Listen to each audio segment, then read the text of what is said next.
Welcome to Let's Face the Facts, the rewatch podcast for the classic sitcom, The Facts of Life. Join us each week as we synopsize, analyze, criticize, and ultimately idolize the show. And now, here's your host of Let's Face the Facts, the wonderful David Almeida. Thank you, Matthew Arter. Welcome back. You're welcome. It's another week. And no, remember, this is that thing that I did after the opening credits. I'm not thanking you. Okay, anyway. Welcome back. It's another week, another show. Thank you for downloading and pressing play. This week, Matthew is already on the Zoom, and we are ready to discuss Season 8, Episode 20, X Marks the Spot, which had an original air date of March 7th, 1987. Hi, Matthew. Hi, David. And I would like to begin by saying that I feel like I know the title of the podcast is Let's Face the Facts. Mm-hmm. It might need to have an AKA. You know how Trixie Mattel and Katya, who's the dear friend, have that little talk show called Yes, I love it. You know, that they do. It's adorable. We may need to call this Ugh. Because I after listening to the past, like I've been re-listening, and like if I'm bored and I'm all caught up on my podcast, I'll just go like spin on the podcast and see which episode comes up. And I feel like recently every comment from me begins with ugh or ugh. Or oof. Oof is my favorite. Oof. But it just, I don't intend to be that way. And I just upped my meds. So hopefully as we enter into season 9, I can get away from going ugh for everything. But I'm not making any promises about this turd we're about to fucking talk about. But I'm going to need some of those meds myself, because I am like where we are now. I'm trying to find the good, and there is some stuff here. We can pan a little bit, get a little bit of gold. And piggybacking on what we talked about, getting guest stars. I was at a callback yesterday, and I saw Michael Colavolpe, friend of the show, and Kurt von Schmidtau, friend of the show. And I said to both of them, we've got to get you back on. I have said to David, I've mentioned both of your names in the past couple weeks. And, and both of them said, you're in the Beverly Ann seasons now. Not interested. No. So it's not for lack of trying. Sorry if you're getting sick of just hearing from us two, but yeah, it's a little challenging, shall we say. And scheduling ain't making it easy, and actors fucking are busy again. Jesus Christ. Now that people are working again, it's harder. Yeah. Luckily. And when they're not working, they're trying to get the work, or they're at auditions or callbacks or whatever. And that makes me happy for my community. But for the pod, it's like, oof, to quote my wonderful co-host. Yeah. Well, let's get to it. You ready for some nuts and bolts?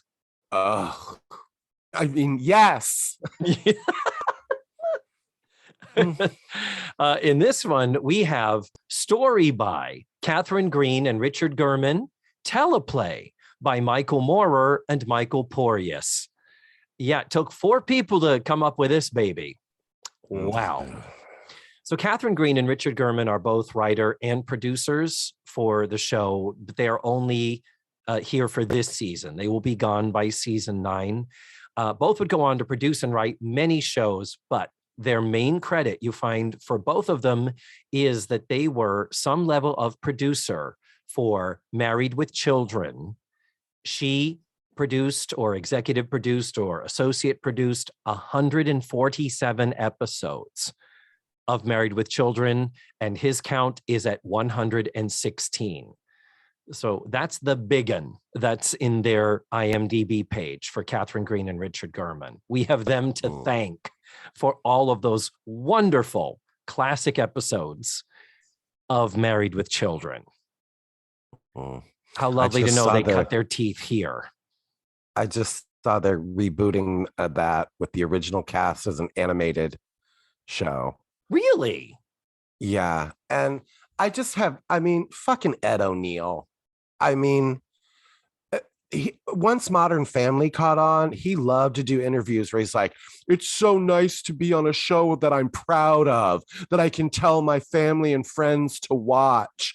Oh, Modern Family is so good. Married with Children was garbage. Oh, until you're out of fucking work, Ed O'Neill. And now they're like, hey, and he's, I'm suddenly willing to revisit Al Bundy. Fuck off. Ugh. There it was again. Ugh. Ugh. That's my new talk show. Ugh. With Matthew Order. Yeah, I will give him, honestly, I will give him Married with Children in that it never should have taken off. It never should have gone. It was on for like 11 years. And to find yourself in the middle of that being like, well, there's this shitty show about an awful family where I play a terrible father, but it's, what could it possibly do? How far could this possibly go? And then the paychecks start coming in. I mean, the fact that it was kind of crass, he could pass it off, meaning that, it just wasn't as family friendly as I would have wanted while I was raising my kids. Yeah. Mm. So our teleplay writers, Michael Moorer, we've discussed him so many times. This is his last of the 6 episodes. He would write for The Facts of Life. And remember him, he's the cartoon guy. He was always a cartoon writer and would go on to continue being a cartoon writer. This was a brief detour on that career journey. And he wrote the most low-key episode he wrote was Fast Food, where Blair works at the Sombrero Palace or whatever the fuck, the taco train. But he wrote Come Back to the Truck Stop. He wrote The Candidate. He wrote Out of Peekskill. He wrote Another Room. And pretty much all of those had some sort of a nightmare, cartoonish, broad sequence of some sort. And it was to our great shock that he did not write 62 Pickup, because I would have thought that would have been something he had contributed to. And Michael Porteous, second of 5 episodes. He previously wrote The Wedding Day, where Joe almost married that hot Cuban guy. And he will continue on with the show. He'll write Rites of Passage at the end of this season, and then 2 additional shows next season. And our director, guess who? John Boab. Correct. All right. We need not discuss it further. Okay. Yeah. Okay. So here is our synopsis. Are you ready for this? Oh my God. Let me sit down. I will preface this by saying this is not a TV guide synopsis. This is a longer synopsis, halfway between TV guide and line by line. Yeah. Listeners, this is when you want to go ahead and press ×2 on your podcast listener device. Okay, here we go. Beverly Ann receives a surprise visit from her ex-husband, Frank Stickle. In typical sitcom dialogue fashion, Frank says he has something important to discuss. Beverly Ann immediately misinterprets this to mean him wanting to get back together with her. Frank has a heart attack and ends up in the hospital. While they're in the waiting room, they meet a lovely woman who turns out to be Frank's new wife, Noreen. Beverly Ann had no idea that he even remarried. Frank's attack turns out to just be gas.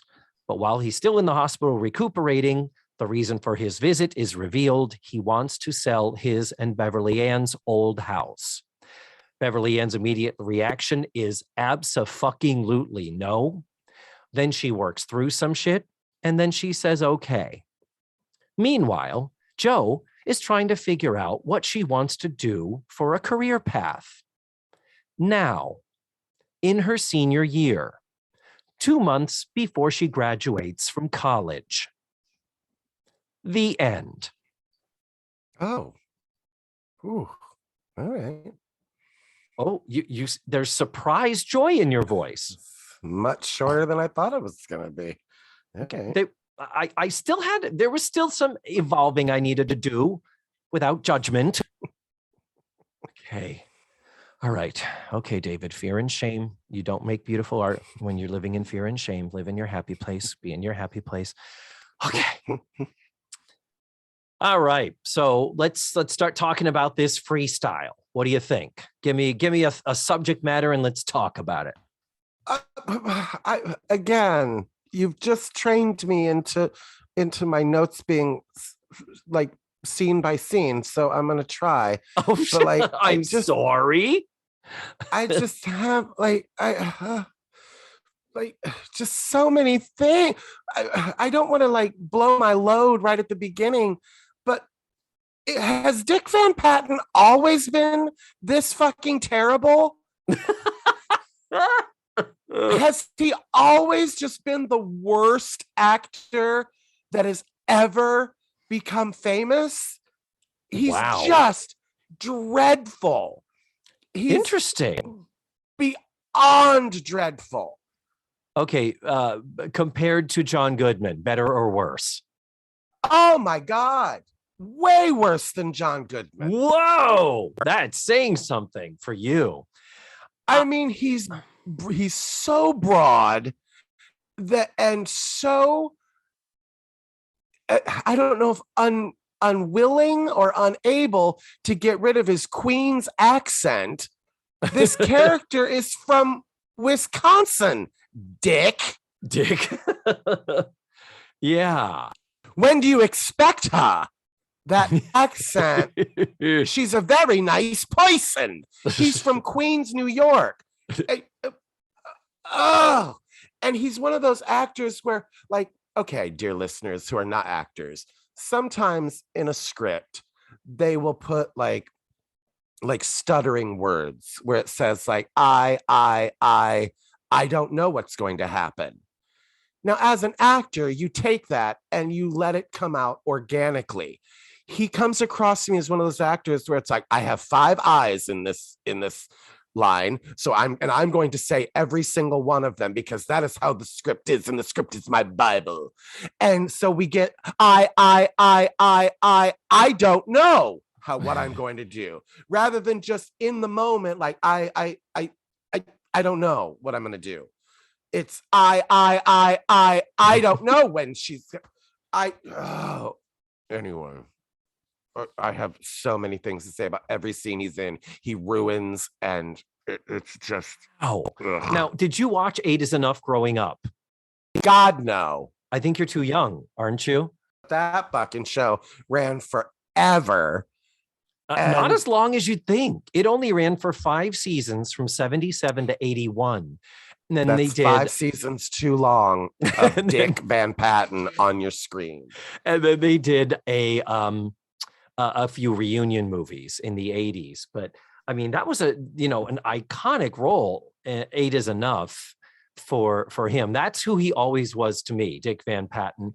And I guess, was he less broad in that? I'm trying to remember now. But yeah, he to me is doing what I see as textbook sitcom acting. There is no subtlety to it. And the fact that we were just talking about Howard Cosell last month, the fact that he is the person that he is and nobody else. The one thing you can say for Dick Van Patten is he was unique. He always played it as the same character. He was the same as the father, as this, this Gentile from Queens. He's not doing the Jewish Queens routine, but the same accent. And yeah, Dick Van Patten and his comb over really were a force of nature in the 70s and into the 80s. And I agree with you. He's a very, how shall I say, specific actor. And I liked his work in the Mel Brooks movies. Did you not like him in High Anxiety and Spaceballs? He was on par with what was happening. Mel Brooks is broad. It's all that kind of broad. Mel Brooks himself is this way. Yeah. I mean, he fits in to those shows. And it's one of those things where it's like, is he in on the joke? Did is somebody like, dude, we got to get Dick Van Patten for this because he's just so fucking ridiculously over the top. And I don't know if Dick Van Patten showed up knowing he was supposed to be funny as the guy hoarding the cans of air in Spaceballs. You know, I don't know if there's some producer somewhere. It's like, we got to convince Mel Brooks to get this fucking Dick Van Patten guy in here because he's like Michael Caine in the Muppets, for Christ's sake. He's playing it. I don't know if he's playing it serious as a heart attack anyway. So, but I'm just saying, I really enjoy him in those. And I didn't have as big a problem with him in this that you did. It didn't even occur to me that he was supposed to be from Appleton, Wisconsin. Weird that he just shows up in town. And at one point doesn't even say, I could have just called, but it's like, so called. I could have just called. I could have just called. But anyway, it's, it's an interesting role for him. Casting wise, I don't hate him in terms of, the regional accent aside, playing it sitcom-y, I believe him. I'm like, I believe him to be this guy who's kind of a dick and doesn't think he's a dick, that kind of just does whatever the fuck he wants. Like, I kind of got that vibe. I think this was good casting, even though you don't necessarily like him as an actor at all times. You don't like that? You wanted the whole thing, right? Who did you want in this? Name an actor. Let's think of an actor. Fucking anybody but Dick. If I were the casting director, he walked in, I would have been like, how do we put this on an audition notice? Anybody but Dick Van Patten. For Christ's sake. I don't have an answer for you as to whom should have played this. But just, and beyond his acting, the writing, the amount of notes I have for his scenes, like him ringing the doorbell and Joe answering the door to a total stranger, and just such a weird interaction. She opens the door for him and she goes, hi, can I help you? If I answer the door, I'm not the first one to speak. First of all, you rang my fucking doorbell. Yeah. What? So like I'm open the door, like, what do you want? And can we take a message? Well, it's kind of personal. And then the message is, I'm Frank Stickle. That's not personal. How is that personal? Frank? Dick? I'm just going to call him Dick because he's such a dick through this whole thing. So like the writing, well, it's kind of personal. And yes, I realize I'm making him Snagglepuss, but the thing is, it's kind of personal. But his message is, I'm Frank Stickle. That's not personal. I can't disagree with you. No, that's not well written. And a room full of women, and he goes, may I come in? No. Why? No. The person you want to see we've made it clear she's not here. No, you may not come in. When do you expect her? None of your fucking business, ex-husband that we've heard about. We will let her know you stopped by, and now leave your phone number. She will call if she feels like it. See you later, dick. I got to figure out, and the fact that they've got to like let you in on it. I'm Frank Stickle. Joe, loud as anybody. Beverly Ann's ex-husband. I know. Yep. Yeah. Yes, Joe. Yes, indeed. So that's just my first couple notes about his first scene. Never mind the fact that, like you said, the show opens I'm already in a bad mood because the show's opening is Tootie being Tootie. They're sitting at breakfast. All these years and we aren't even talking over breakfast. What have we become? Call them your tits, Tootie. That's exactly why we're not talking over breakfast, because we've all fucking lived together for 7 goddamn years. That is why we don't have to talk over breakfast, because we are fucking like, shut up and eat your Fiber One.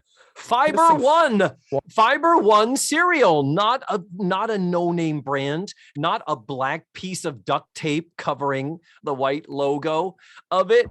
I was so surprised by that we saw Fiber One. What did they pay to get the mention? Wow. And then Joe enters from the store reading her book. It's the morning. Why wouldn't she enter from upstairs? Mm-hmm. Why'd they have her enter from the store? What's she in there? Making sure there are no customers? Because they sure aren't open. It's so true. Obviously, they're not open because the whole goddamn cast is sitting there not talking over breakfast, and Tootie's not having that. So, how about Joe's insane, shiny baby blue bathrobe jacket with the shoulder pads from hell? What in the actual 80s? Fuck. Oh my God. That's nothing compared to the blue one she wears in the next episode. My God. So that's crazy. But I mean, Joe, like you said in the synopsis, deciding 2 months. What have you been working towards, Joe? What classes have you fucking been taking? I'm sounding very angry, and I'm not. You're just passionate. That's all. And again, obviously, I know it's before the internet and everything, but I got a book about careers that lists what careers are making. Was that a thing? Like hardback books that listed like you can do this career and get paid Aardvark trainer, like accountant, baker, bicycle repairman, TV VCR repair, medical office assistant. Do you want to make more money? Sure, we all do. That was a Sally Struthers reference for the uninitiated. You're welcome, ladies and gentlemen. If they're listening to this, they know it. But I was that a thing? Like a actual hardbound book that how out of date was that book? Was it printed this year, Joe? Here's a list of careers. Oh, I can make $26,500 as a computer analyst.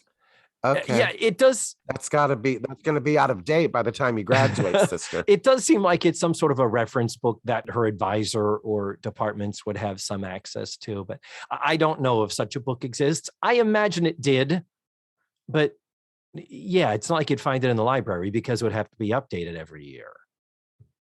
But which I know they print books that are updated every year, but it just, again, you're 2 months from graduation. You have no fucking idea what you like. Do not get me started on that. That fact is fucking sane. Please get started on it because I'm the only one that's been bitching and I haven't shut up since we started. Well, let me kind of just sort of completely change the subject and say, just as an FYI, all of the scenes, the bits left out in the syndicated version are just little nips and tucks. There's no real scene missing or omitted or deleted. It's all just little things here and there that don't really affect the episode or any information. So if you're watching the Daily Motion version, you're in good shape. One last Dick Van Patten thing. Oh, we're only allowed one more Dick Van Patten thing because I have several more Dick Van Patten on things. The subject matter, not the specifics, in the generals. Dick Van Patten was in the first pilot movie for The Love Boat in 1976. It is on YouTube. Cloris Leachman is a guest on it. Oh, fuck me. Oh, God damn it. She's paired up with Tom Bosley. The entire crew is completely different. No one in the crew is the same. It's completely different. I don't know if they're supposed to be Captain Steubing and Julie or cruise director. I haven't gotten that far, but Dick Van Patten plays the doctor. So maybe he's that puss magnet that every woman wants to fuck. And it's Matthew's doing an Archie Bunker, shooting himself in the mouth. Thank God there was somebody at that fucking casting table when they're like, okay, it's going to sitcom. First thing we're going to do is fire Dick Van fucking Patten. I have a feeling that's how he was known around casting rooms. Dick Van fucking Patten. And I have reason to think that he was probably a perfectly fine, delightful gentleman to work with for how much he worked. They were going to make him the fucking sexy one. I don't know if the interpretation was the same. I'm just saying he was the doctor. And if they can make Bernie Capel a fucking sex symbol. If they're going to try that shit, don't think they wouldn't try to pull a dick on us. Don't pull a dick on me. I would like it just out in the universe. I am not for doing that for a TV talkaholic. Damn it. That's what I wanted to. I have a feeling I'm going to be forced into it. Florence Henderson's in it. Don Adams is in it. Oh, Jesus. Yeah. It's like, oh, the Love Boat. Yeah. Wow. So when Beverly Ann does come into the room now, this time with Andy and with Orson Bean, Orson Bean's final appearance as Oliver, which I don't know what the fuck that's about, why we didn't keep him around. But yeah, she does introduce Frank to them and does say, this is Andy, I'm adopting him. So Andy this week and next week, I did look ahead. He still is calling her Beverly Ann. We haven't gotten into adoption is complete. He's calling her mom now. That's still coming down the pike. At least we can credit the show for that. All right. So as I said in the description, there's this weird conversation where Beverly Ann immediately jumps to, he wants to get back together. He's going to propose. He wants to get back together with me. But it's the writing of that terrible sitcom trope. I have something very important to ask you. And he's got both of her hands and their faces are right next to each other. And then he goes, will you give me a kidney? It's one of those things. I thought it would be obvious. A chance. I came here because I thought we could discuss maybe making a brand new start. We're really? Nebulous language like that, as opposed to what we later learn. He wants to sell the house. How do you say, well, I want to sell the house, but how do I make it sound like I want to get back together with you? Not I have remarried. Why that he wouldn't lead with that? The perfect thing. And again, not wearing a wedding ring. Oh, and he's not? Oh, I didn't even notice that. But this, I am aware this is just getting into the crazy verse right now, asking this of the episode, but it's like, Dick, you had the opening where he says, oh, so are you and Oliver seeing each other? I'm really happy to know that you have someone because, well, one of the things I need to tell you is ... clutches his heart, has a heart attack. Okay. We could, at the very least, the one thing you can credit the episode for is he does say, is it warm in here? And then he's dabbing and sweating a bit. And Beverly Ann later says, I have never seen him sweat this much since the night that he proposed or some other stupid thing that's supposed to be a funny joke that isn't. But they try to play up that clearly something is physically going on with him. And then finally, when he starts clutching his chest and saying, call 911, at least they do give some type of foreshadowing to that. The second viewing of this episode, I was like, okay, writers, all four of you, I will give you credit that you did try to say, oh, I'm just, something's weird. Maybe it's a little indigestion. I don't know. Could you, bring me a glass of water? But, yeah. This all comes to fruition when your cartoon writer has a ridiculous scene between Joe and Beverly Ann with that goddamn plate and a muffin. Oh God. And where they tug of war this goddamn plate into as a means to get them out of the room into the store. And I just seriously, yes. And again, I'm all for whimsy, Are you this week? Are you? I wanted to be, but Dick Van Patten just sucks it out of me.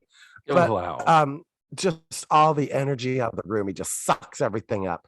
But that scene where it's like, Jesus, let go, and then that was one of the things I actually looked up. Oh, there's our cartoon aspect of it, because I knew that guy had written this, and I was like, oh, okay, there's the cartoon. We're tug of warring with a fucking plate and a muffin on it. Okay. Yeah. And the casting of Dick Van Patten. It's like, we need someone who is a human cartoon character. He's, yeah. So after he has his heart attack, And then they end up in the hospital. They're all in the waiting room, a little running gag of Joe being uncomfortable in hospitals. And Which since when? Since when? Exactly. Not that we've really ever had a chance to see her there. She was at the birth of Blair's sister. That's right. And someone was like, oh, someone just came in with his guts hanging out. And Joe was like, hey, can I watch? Ugh. There was something in an earlier episode where something gross was happening. And Joe was like, can I watch? Can I help? And as a half Jew, I believe I'm allowed to say this.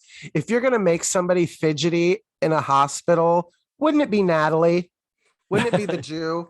Or Tootie? She's the child in the group. Make her. I would have rather seen Tootie be the one who's uncomfortable in and also Natalie's the one whose dad has died. So maybe make her a little bit uncomfortable in a hospital. But her dad was a heart surgeon. So she might have all right, more I'll give you. Maybe make Tootie. And can we write this off? Can we whimsy our way out of this by saying being in the maternity ward waiting room is very different than being in the emergency room? Can we whimsy our way to that at least? But, are you implying which one is grosser? Because I'm not sure I'm on board. Which completely. one has more trauma attached to it? Which room has a little worse juju, as it were? Me watching a woman try to push something the size of a watermelon out a hole the size of a lemon is more traumatic for me, I think. Watching a human come through the raccoon layer of I don't know, but I don't know. I certainly didn't need a 15-minute gag about a dead guy on a gurney when it was, oh my God, it's just food. Isn't that wacky? Hospitals put buffets on gurneys and cover them with sheets all the time. Whoa. There's another cartoon moment. Yep, you know it. Another Mark Moran or whatever the fuck his name is. Michael Moorer. And then at the end, when Joe goes and says, must be more food, lifts up the sheet. And it's not food we don't see, but we know it's a body. She runs, makes a dash for the restroom like she's going to throw up, runs out one direction, and then jumps over a dude mopping the floor to go to the other side. Like there's that little extra blip. Again, there's a Hanna-Barbera sound effect that they really wish they could have dubbed in there. But it's the sound of Fred Flintstone when he would bowl. That yeah, the lower one for when they start the car, and then the jump would be the totally. We could totally do that if we had time and cared. So all of this leads up to the moment when the doctor comes out of Dick's room and says, Mrs. Stickle, at which point Beverly Ann and another woman jump up and both say, yes. This other woman to whom she had lent a dime or a quarter for the payphone, very nice, pleasant, attractive older woman, played by Lois Nettleton. The wonderful. She has already appeared on The Facts of Life, Matthew. And by appeared, we heard her on The Facts of Life. Earlier this season, that's right. Episode 3, the radio call-in voice, when Tootie and Rudy are in the back seat of the car deciding whether or not they want to fuck and lose their virginity, he puts on some music, and that's why the lady is a tramp, and it's like, let's change the station. And then you hear a voice doing an imitation of Dr. Ruth. It's credited only as radio voice, but it is Lois Nettleton saying, there has recently been a dramatic rise in teenage pregnancy. Spot on, Dr. Ruth, by the way. Thank you. I'm a professional.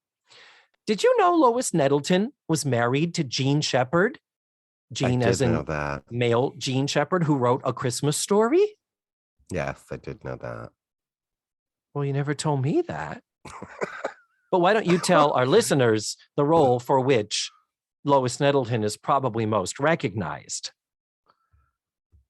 Well, to our gay listeners, she's definitely most recognized as Dorothy's lesbian friend, Jean, that falls in love with Rose on the Golden Girls.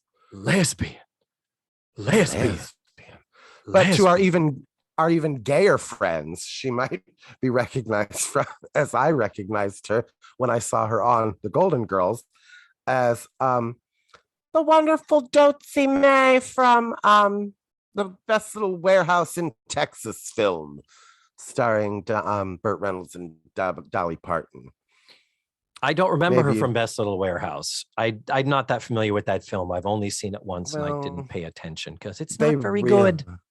It's not the show. They really cut her part down.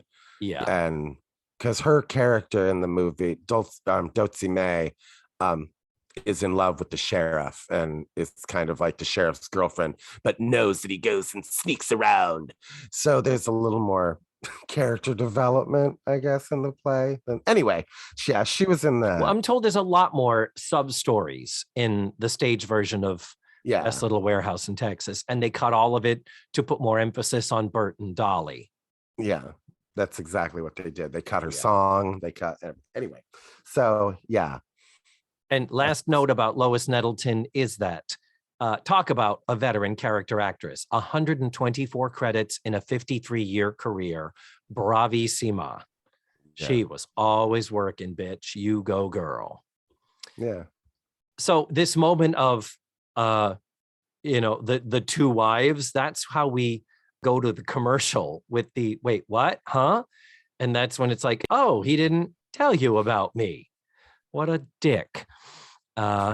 When they get into the room and Beverly Ann is able to talk to him, Dick Van Patten. Well, they find out what happens, though. They find out what happens because out in front of God and everybody, the doctor says, you can see him now. He's fine. You should have him back tomorrow. For gas? Yeah, he had gas and not a heart attack. Is that a thing or is that just a TV trope? No, it's a thing. Is it a thing where you can have a gas attack that you mistake for a heart attack? Does that actually happen in life? Yes, and vice versa. You can have a heart attack that a doctor will be like, it's just gas. Fart and go home, Dick. We're not keeping you overnight because you had gas, for Christ's sake. This is one of those things where the doctor's like, you've got gas, go home. Yeah. No, we've got him in a private room in a hospital, taking up a fucking hospital bed in a private room. What kind of insurance does he have? Jesus. Because this motherfucker needs to fart. All right, go on. We're going to keep him overnight. We're going to see how these farts work themselves out. We're very concerned about Dick Van Patten's hole. So the doctor is played by Jeffrey Allen Chandler, who has many, many credits as a working character actor. And I didn't take too deep a dive on him, but I did notice he was a regular on the wonderful TV show Cop Rock. Remember Cop Rock? So upon the first viewing of this, I was angry at this. I want to sell the house. And Dick Van Patten even says earlier, I went by the house and I realized we don't live there anymore. And there's so many memories and stuff. And a part of it was like, well, what the fuck is it doing? Does he not live there? She left. Well, he said the tenants have made him a wonderful offer. Yes, that's it. In took me the second viewing to hear that line. I missed it the first time. So the tenants, meaning they are at the moment using it as a rental property. That's great. Okay, good. At least they are talking about that. Now, granted, they haven't been divorced that long. But, well. Yeah, I was so angry at the fact that they walk in and here's Dick Van Patten. Oh, you've met Noreen. Oh, and his eyeballs go to the left and the right and the left and the right, like, oh, you've met Noreen. Yikes, jinkies. Could have introduced him. Could have brought her with you. Well, it was just that eyeball back and forth, like, yeah, ruh-roh, you've met Noreen. I at this point, I was like, God damn it, why wasn't a heart attack? But Beverly Ann does say a wonderful line that I love, because we know how bitter she is over this breakup. The fact that he just dumped her to go off and be with the secretary. And This is not the secretary, by the way. Lois Nettleton. One of the little bits cut out in the syndicated version when he sits down on the couch in that first scene, she does say something like, "How's the trollop?" And he says, "I'm not with the trollop. I mean Susie anymore," or whatever. So Lois Nettleton is not the secretary with whom he had the affair and left Beverly Ann. This is someone else. And again, how long have they been apart? I guess it's been about a year. We know that there were troubles in the marriage, and Mrs. Garrett went to visit Beverly Ann about a year ago to get her through it. So, okay, whatever. But Beverly Ann says, "I will sell that house over your dead body and get well soon." And out she goes. Perfectly delivered by Cloris. Brilliantly. I guess I'm not a homeowner, so I'm not sure. Like, why would you still want to co-own a house with your ex-husband that you hate? Exactly. Like, there's no reason for it. Fuck. I mean, I guess if she's making money, maybe off of the rental property, maybe. I don't know. Yeah. But I mean, I don't know. But when you sell it, you split the proceeds from it, and there's a certain amount that you're not taxed on. I mean, there's when you sell a house, it's I don't see what the bad is. But well, we get into it a little bit in this next scene, the scene between her and Orson. And he does say to her, "You've never mentioned that house before. Why is it now suddenly so important?" And she says, "You don't understand what the house means to me." And then he goes into a story about a car that was a connection to his ex-wife. And he says, sometimes you just got to move on. And so she says, "You think I'm using the house to hold on to Frank?" And he says, "If the house fits." And then she says, "I don't think we're relating to each other well." And Joe comes in, and there's this moment of tension that I'm like, I don't know where this moment of tension came from. It could have been, this is a little bit modern, I'm aware, for her to say, "Well, you asked me why the house is so important. Why don't you let me answer instead of telling me your story?" That would have been a little bit more pointed. It would have been true for her to call him out on that shit. But that would have at least created a more honest moment of tension. But he leaves just sweet and nice. He says, "I don't think we're relating to each other." No, he says, "I can see you have a lot on your mind. Why don't I let you work things out when you have? I'd love to get a call from you." So it almost sounds like this is clearly the thing that is breaking us up.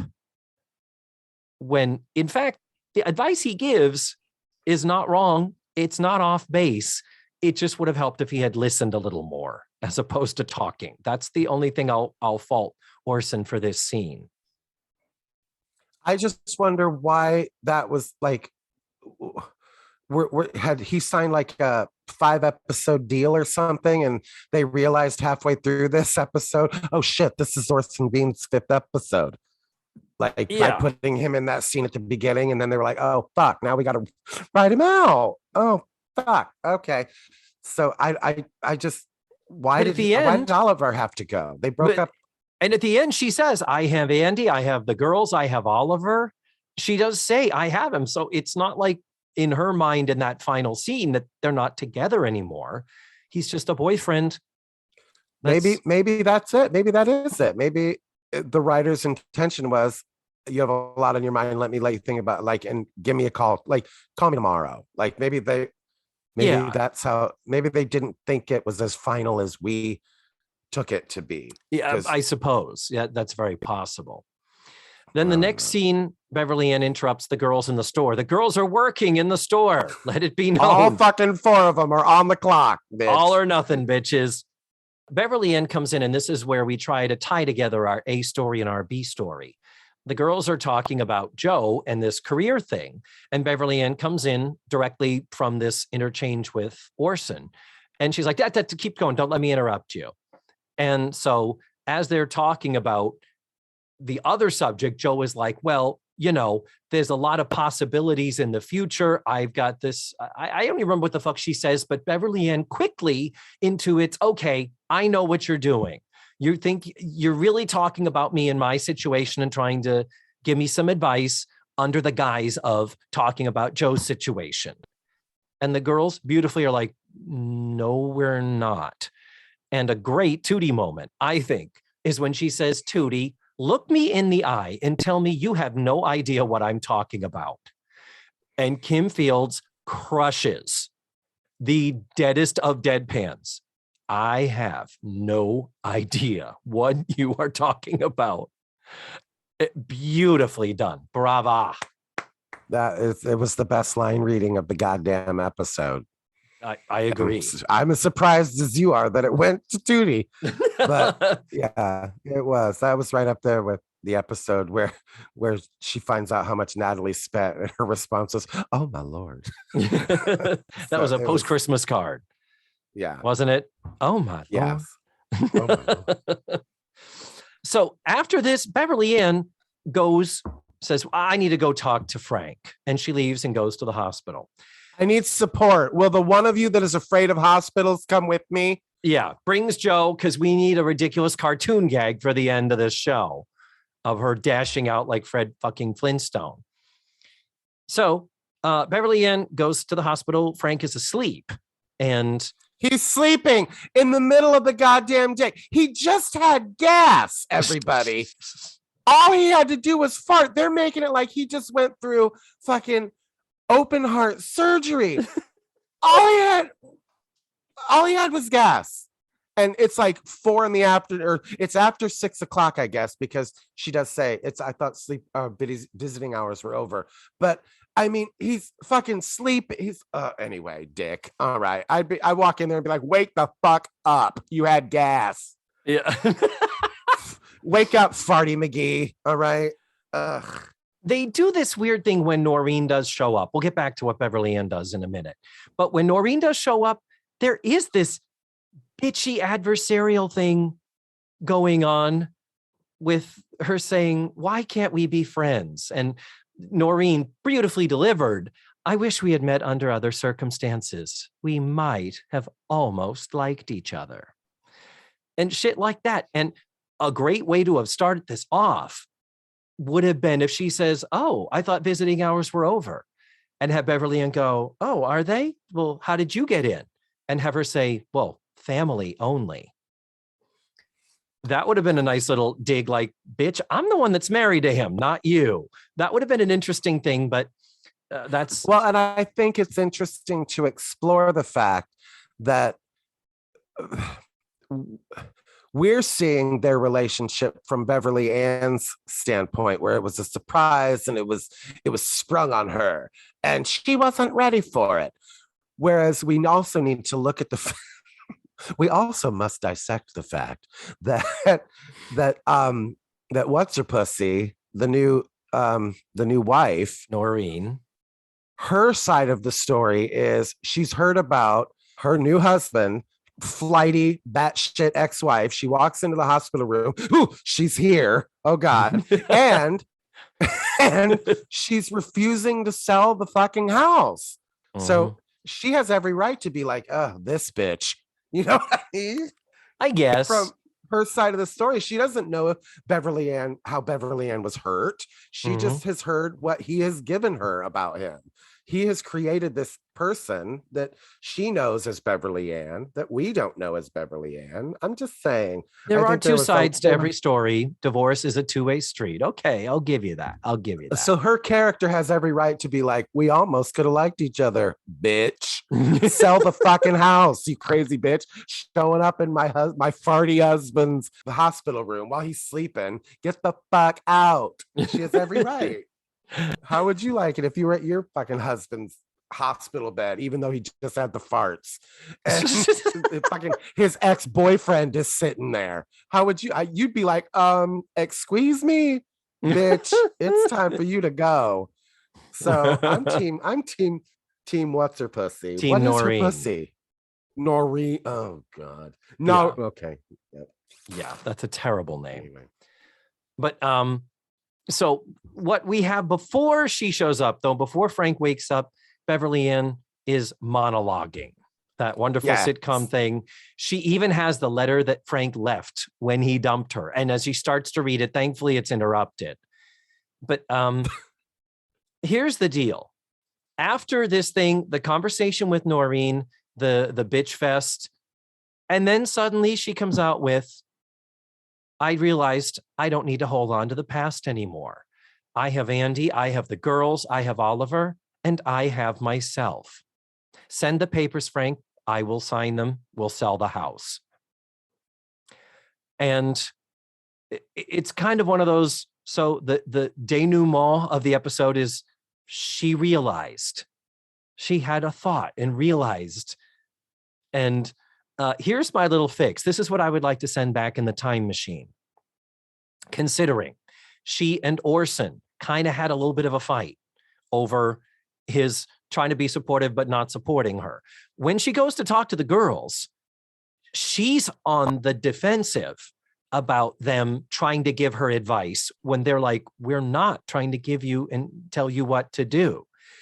Wouldn't it have been cool if she said, as I was driving over here, Frank, I was thinking, I have a great fellow that I'm seeing. And we kind of got into a little bit of a fight earlier. I have these 4 amazing women that I live with, and they clearly respect me and my boundaries.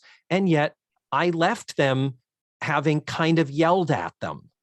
I'm aware this is a very modern thing, but to have Beverly Ann acknowledge that neither of those interactions went well from her standpoint with these people that she's close to. So have her say to Frank, or, whether it's the monologue or to his face, and have her say, and as I drove here, I thought, what the hell is wrong with me? That you walking through my front door was able to make me forget that I have this great guy and these supportive women. On top of the fact that I have a kid now, I'm about to be a mother for the first time in my life, and I have a career. And then she can say, I have all of these things. And Frank, the one thing clearly that is wrong and out of whack here is you. So you are gone. I'm signing and I'm done. I'm putting it behind me. I would have loved that, because it would have then connected what happened earlier into Beverly Ann's realization. He must have given her the D like nobody's business. He must have had a gold one. I say that all the time, quoting your grandmother. I say that all the time.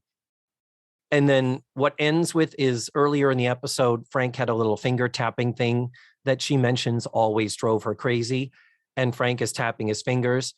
And then Beverly Ann, like, he stops for Beverly Ann's sake. And she says to Noreen, doesn't that drive you crazy? And she says, doesn't what drive me crazy? At which point she says, I hope you have a happy marriage. That little thing of, well, clearly you're perfect for each other because he's not driving you out of your fucking mind right now. Isn't tapping your fingers something that you do when your mind is wandering? Like, he's like, I've got my ex-wife and my current wife both sitting on my hospital bed because I've got the farts. Let me remind you, there was no open heart surgery. I've got the fucking farts. And I've got my ex-wife on one side and my current wife on the other. Yep. Get the fuck out, Dick Van Patten. Couldn't even deliver that to make it look natural, or just, it was, anyway. Yeah. I give this 0 stars. It's not because it's of Facts of Life or the writing per se. It is purely because of Dick Van Patten. I don't know why. I don't know why I hate him so much. Yeah, I had no idea. Oh, okay. This was a real. Okay, this was news to you too. Okay, wow. Yeah, fascinating. Because admittedly, all I've ever seen him in is Spaceballs. Mm-hmm. So yeah. Did you see High Anxiety? Probably. Yeah. But like, I've only ever seen him in that kind of broad comedy. So yeah. Other than, regular, like, you'd see him on fucking TV every once in a while, whatever. Yeah, I feel like he had to have been toned down a little bit, because 8 is Enough was a single camera sitcom. It was more like a film. So it was less of a, performance, presentational thing for the audience. I feel like he was a little more subdued in 8 is Enough. We could maybe pull up some videos and explore that at some point. That's all right. We're good. You're gonna force me. I know it. You're gonna force me to watch that fucking Love Boat episode. Maybe. So, if you've enjoyed listening to me hate Dick Van Patten, Tune into TV Talkaholics. Yeah. Where we watch a fucking Love Boat with him on it. Well, that wraps up this week. Next week, we're going to be watching season 8, episode 21, called Younger Than Springtime, which had an original air date of March 21st, 1987. The video is available at dailymotion.com. The link is in the show notes and on this episode's webpage. And with nothing else to add to that, all we have left to say is thank you for listening to this week's show. And remember, the facts of life are all about you. Ugh, see how I said it like Dick Van Patten and ruined it? You're welcome. Thanks, Dick. Let's Face the Facts was created, produced, written, hosted, and edited by the wonderful David Almeida. Our theme song was beautifully arranged and recorded by Ned Wilkinson. Please visit FaceTheFactsPod.com for supplemental photos and videos, links to social media, and ways that you can support the show. And don't forget to subscribe, rate, and review. This is Matthew Arder saying tune in again next week for another thrilling episode of Let's Face the Facts.